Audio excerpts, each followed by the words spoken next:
শরৎকাল শুরু হতে না হতেই বাঙালি বাড়িতে শুরু হয়ে যায় মা দুর্গার আগমনের তোড়জোড়। যদিও এখন সবে বর্ষাকাল শুরু হয়েছে, কিন্তু তার মধ্যেই পাওয়া গেল দুর্গাপুজোর গন্ধ। আরেকদিকে দেবী দুর্গার সাথে সাথে চলে শ্যামা মায়ের পুজোর তোড়জোড়ও। হাতে গোনা 60 দিন প্রায় বাকি কালী পুজোর। তার আগেই খুঁটি পুজোর মাধ্যমে পুজোর প্রস্তুতি শুরু করলো আড়িয়াদহ ঘোষালপাড়া অধিবাসীবৃন্দ, যারা প্রতি বছর ধুমধাম আকারে সাড়ম্বরে শ্যামা মায়ের আরাধনার আয়োজন করে থাকে। কোনো থিমের ধাঁচে নয়, একেবারে সাবেকিয়ানার বড় মাকে পুজোর আয়োজন করে উদ্যোক্তারা। দুর্গাপুজোর প্রস্তুতির মাঝেই এখানে কালী পুজোর ব্যস্ততা শুরু হয়ে যায়। দিনের বেলা সকলে ব্যস্ত থাকেন, তাই এখানে কিছুটা ব্যতিক্রমীভাবে ক্লাব সদস্যরা মিলিত হয়ে এদিন রাতে খুঁটি পুজো করেন। ঢাক বাজিয়ে পুরোহিতের মন্ত্র উচ্চারণের মধ্য দিয়ে পুজোর সূচনা হয়। কামারহাটি পৌরসভার 10 নম্বর ওয়ার্ডের অন্তর্গত ঘোষালপাড়া এলাকায় আড়িয়াদহ ঘোষালপাড়া অধিবাসীবৃন্দ রিলিফ ফান্ডের পরিচালনায় এবছরও শ্যামা মায়ের পুজোর আয়োজন করা হয়েছে। তবে এদিন খুব সমস্ত নিয়ম নিষ্ঠা মেনে খুঁটি পুজোর মাধ্যমে পুজোর সূচনা করা হলেও আরজিকর মেডিকেল কলেজ এবং হাসপাতালে নির্যাতিতা খুনের ঘটনা নির্মমতার প্রতিবাদেও প্রথমে মোমবাতি জ্বালিয়ে নীরবতা পালনের মধ্য দিয়ে নির্যাতিতাকে শ্রদ্ধা জ্ঞাপন করা হয়। পরবর্তীতে এলাকার মানুষদের জন্য উদ্যোক্তাদের প্রচেষ্টায় প্রসাদ বিতরণের ব্যবস্থাও করা হয়। প্রতি বছর এই পুজোকে কেন্দ্র করে নানা রকম সামাজিক কর্মসূচি পালনে সচেষ্ট হয়ে থাকে আড়িয়াদহ ঘোষালপাড়া অধিবাসীবৃন্দ রিলিফ ফান্ডের সদস্যরা। কেউ একদম নতুন প্রজন্মের তরুণ যুবক, কেউ প্রবীণ বৃদ্ধ, সব বয়সী উদ্যোক্তারা একজোট হয়ে হাতে হাত মিলিয়ে তাদের কর্মকাণ্ডের মাধ্যমে সামাজিক আর্থিকভাবে পিছিয়ে পড়া মানুষদের পাশে ছাতা হয়ে বাঁচার রসদ যোগান। এদিন খুঁটি পুজোর মধ্য দিয়ে পুজোর প্রস্তুতি শুরু হয়ে গেল, যে পুজোতে এলাকার মহিলা পুরুষ নির্বিশেষে সকলে সামিল হন।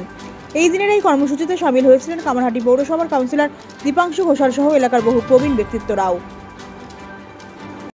এদের পাশে থাকার ব্যাপার নেই, আমরা একসাথে সবাই মিলে আছি, সবাই সবার পাশে আছে। আর এখানে জন্মাষ্টমীর দিনকেই এই খুঁটি পুজোটা হয়, কালী পুজো। সেই রিচুয়ালটা আমরা এবারেও পারফর্ম করলাম।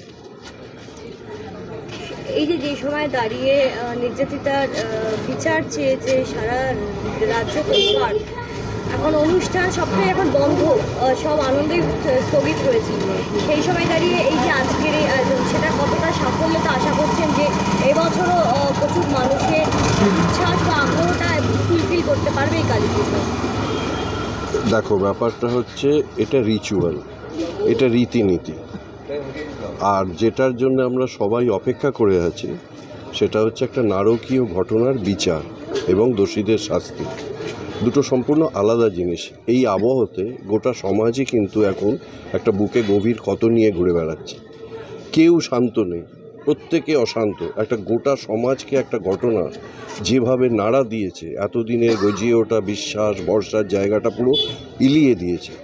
সবাই স্তম্ভিত, সবাই ক্ষুব্ধ, সবাই ক্ষোভে ফেটে পড়ছে। এখন শুধু যত তাড়াতাড়ি এর বিচার হয় এবং চরমতম শাস্তি যাতে যারা অপরাধ করেছে তারা পায়, এটার জন্যে গোটা সমাজ অপেক্ষা করে আছে। আমরা সবাই তাই। আমরা যেটুকু করছি সেটা রীতিনীতি, যেটুকু করলে নয় সেটুকুই।